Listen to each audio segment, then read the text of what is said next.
Hey guys, Patricia Zars here, your Texas pool concierge.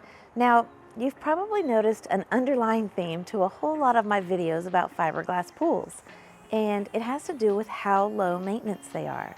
And we've talked a lot about how they require a lot less chemicals than other types of pools, say like gunite, concrete pools, or even vinyl liner pools. And with the non-porous surface of the fiberglass pool and the lower amount of chemicals being used, you're not having to check the balance of the chemicals as often as you do in other types of pools. In fact, usually once your pool's initially set up and everything's balanced as far as your chemicals, you typically only have to check your water's chemistry about every month.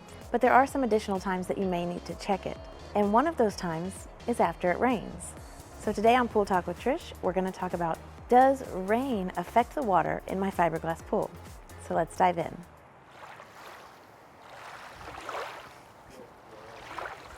Okay, so a heavy downpour can definitely affect the chemical balance of your pool's water. Now, just a light rain may have very little effect on your pool's water. But if you do get a heavy downpour, or if you do have a storm, it's definitely recommended to check the balance of all the chemicals in your water.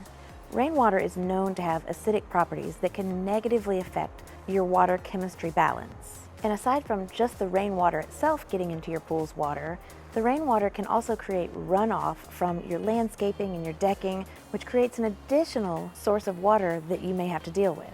When rainwater and other runoff water enter your pool's water, it can change everything from the pH to the alkalinity, calcium hardness, total dissolved solids, and other chemical levels, as well as bringing contaminants like debris and dirt into your pool.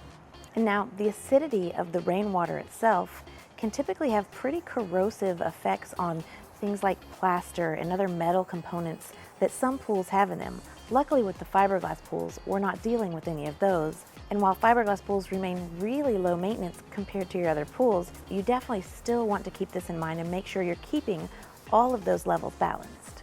The additional water from the rain in your pool will also dilute the chemicals that are in your pool, and this can often lead to cloudy water. But even if your water still looks nice and clean, it's definitely recommended to test it immediately after a rainfall, just to make sure that if any of the chemicals do need to be replenished, that you take care of it quickly. And while we don't get a ton of rain here in South and Central Texas, we do get those nice downpours every now and then. So make sure that when we do, you don't forget about your swimming pool. If you've got any questions at all, just reach out. You can always call or text 210-834-7054. I'm always here to answer any and all of your pool questions. I look forward to talking to you soon, and I look forward to helping you get swimming. Oh, and while you're here, I'd love to see your comments. Like and share this video out with anyone you feel may benefit from it. And of course, if you're on my YouTube channel, make sure you subscribe and hit that little bell icon so that you get notified of any new content I add. I'll see you guys soon.